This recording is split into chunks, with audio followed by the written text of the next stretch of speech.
A continuación vamos a ver los recursos gráficos. El primero que tenemos es la pizarra, ¿vale?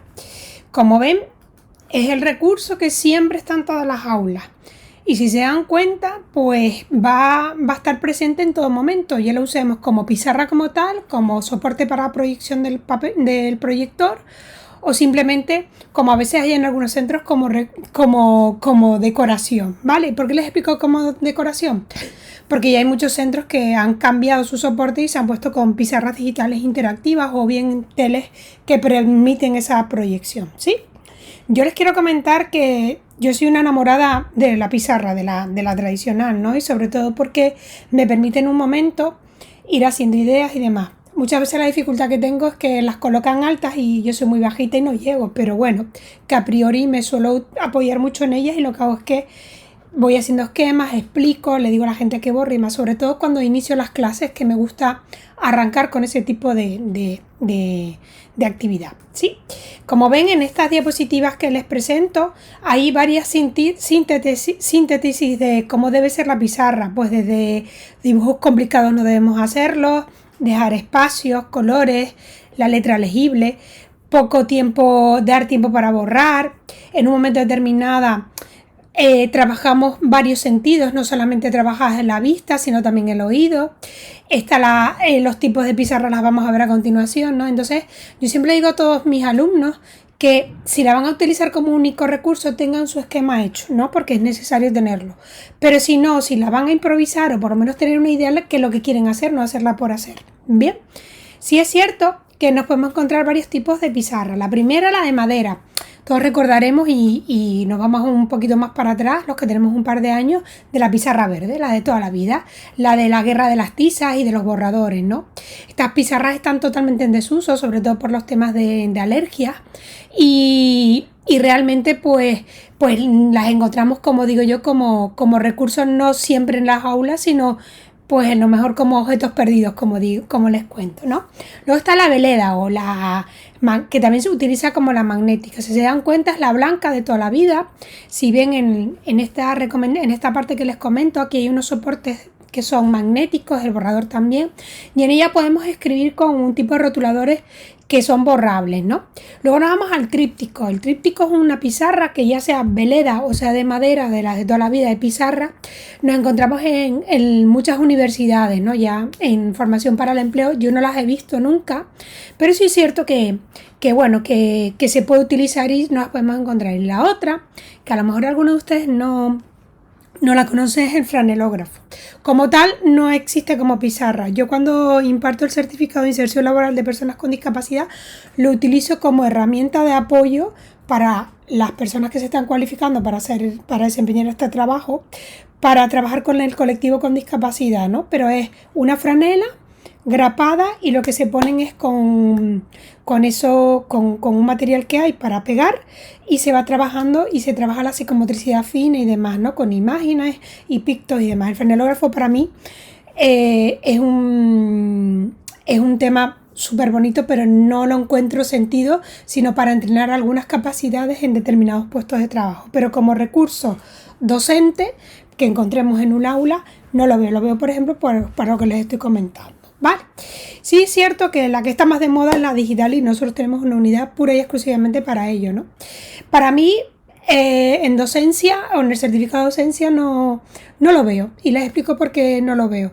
No lo veo en el sentido porque no le encuentro mi aplicabilidad, salvo que convierta todas mis presentaciones en pizarras digitales, que lo he hecho, y utilizar esa pizarra para repasar. Pero sí es cierto que, bueno, cada uno de nosotros, según la aplicación o según la pizarra que tengan, le podrán buscar una utilidad o no. Bien. Con esto, ¿qué les quiero decir? Que yo siempre les digo que para utilizar la pizarra debemos ser conscientes, debemos de valorar en un momento determinado qué queremos trasladar, qué queremos utilizar, qué queremos poner en la pizarra. Si realmente tiene su utilidad o su uso real en el contexto, ¿vale? Si realmente voy a tener que utilizar una ilustración o algo muy complicado, pues a lo mejor no es el medio más adecuado, ¿no? Siempre hay que valorar eso y el papel del color, ¿no? Porque recuerden que en la pizarra estamos muy acotados a rojo, azul, negro, verde, naranja. Hay colores, pero realmente también tenemos que trabajar el tema de la accesibilidad cognitiva. Por otro lado, hay que planificar su uso. Pero este tipo de recomendaciones, chicos, son las mismas para todas las pizarras, ¿vale? Que no se los comenté antes.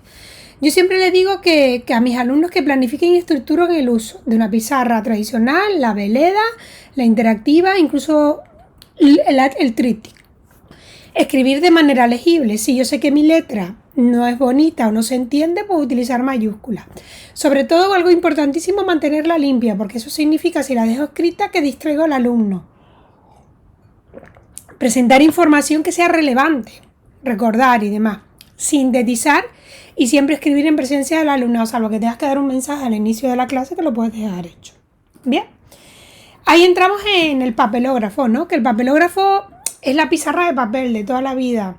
Yo siempre les digo a los alumnos que es un animal en extinción porque se desaprovecha muchísimo folios en ellos, ¿no? Entonces yo siempre les digo que para mí es un recurso que está, que la gran suerte es que me lo puedo llevar y traer y trabajar, y que, por ejemplo, en docencia puede valerme para un esquema. Pero yo donde siempre lo he visto utilizar es en estética y en peluquería, porque sirve para mover, y los profes de estética y peluquería lo tienen anotado, los pasos y demás que podemos hacer en un momento determinado, los tipos de piel y demás, ¿vale? Yo siempre lo uso para poner en común, por ejemplo, actividades, para que haya información desplegada permanentemente, por ejemplo, un esquema de una sesión, para establecer comparaciones, para recoger información de grupos cuando hacemos dinámicas, para establecer ese esquema que les comentaba antes, pasos y demás, y resumir y ordenar, ¿sí? Sí les quiero decir que tenemos pautas para el uso, ¿no? Siempre recordar que sea una información clara, preguntas, valorar el alumnado, comparar y demás, pensar y luego anotar, presentar siempre en toda sesión, interrumpir versus escribir, porque siempre tengo que parar y escribir. La espalda nunca se la puedo dar al alumnado, siempre tengo que escribir primero y luego hablar, ¿de acuerdo? En ningún medio de los que hemos visto hasta ahora, la pizarra tradicional y el papelógrafo o pizarra de papel, puedo escribir mirando al recurso, siempre tengo que primero escribir y luego hablar al alumnado y proyectar. Sobre todo por si vamos a tener alumnado con diversidad funcional, siempre trasladarle esa proyección de comunicación, ¿sí? Por otro lado, todo esto que les comentaba antes en esas dos imágenes, en esas dos fotografías, ¿vale? Y siempre, importante, hay que taparlo para cuando no lo usemos, porque el alumnado se distrae, ¿sí? Vamos con los carteles didácticos, que para mí siempre tienen la utilidad de motivar, informar e instruir. Y lo tuvimos como más presente cuando tuvimos el tema del COVID. Habían imágenes y mensajes claritos, ¿sí? Yo siempre les digo que un cartel didáctico, aunque este parezca un poco infantil, sirve para estos tres pilares, ¿no? Primero, ideas y utilizar colores, títulos llamativos, mensajes con fuerza, letra legible, y son pautas que tenemos que tener en cuenta a la hora de diseñarlo, ¿sí? Podemos utilizarlo para iniciar una unidad, para llevar nuevos planes en clase, para completar lo estudiado. Yo en los cursos de inserción laboral a personas con discapacidad lo utilizo para hacer esquemas, resumen de cada una de las unidades, y porque es mucho contenido y ellos puedan ir repasando con la idea de reforzar todo lo impartido y reforzar esos conocimientos, ¿sí? Por ejemplo, el texto debe ser preciso, destacar la idea clave, el dibujo significativo, pequeños trozos, no más de 4 colores, salvo que sea uno editado y lo pueden utilizar, y siempre tener en cuenta el destinatario. No es el mismo cartel que hagamos para niños de infantil que lo hagamos para adultos. Y siempre un mensaje llamativo, ¿vale? En esta línea vamos al último recurso, que ya está un poquito en desuso, y de hecho, si se dan cuenta, muchos centros ya no los tenemos, que son las transparencias y el retroproyector. Yo me acuerdo de hacerlas en la universidad y de hacerlas incluso de forma mecánica cuando empecé a dar clase, ¿no? Y porque esto se lo ha comido directamente el soporte multimedia, pero cuando yo empecé a dar clase no teníamos siempre la opción del cañón, y entonces teníamos que tener el soporte de las dos maneras preparado, ¿sí? Yo les comento siempre, y esto va a tener mucha similitud a las presentaciones multimedia, hay un impacto visual que tenemos todos, ¿no? Motivan y acompañan el proceso de enseñanza-aprendizaje, pueden organizar esa estructura y fomentan la interactividad y la participación, ¿sí? Cuando yo utilizo las transparencias puedo mirar al alumnado, pero eso pasa igual con las presentaciones multimedia. ¿Puedo utilizarlas a plena luz? Sí, en este caso sí, porque proyectamos sobre blanco, ¿vale? Las podemos preparar y reutilizar.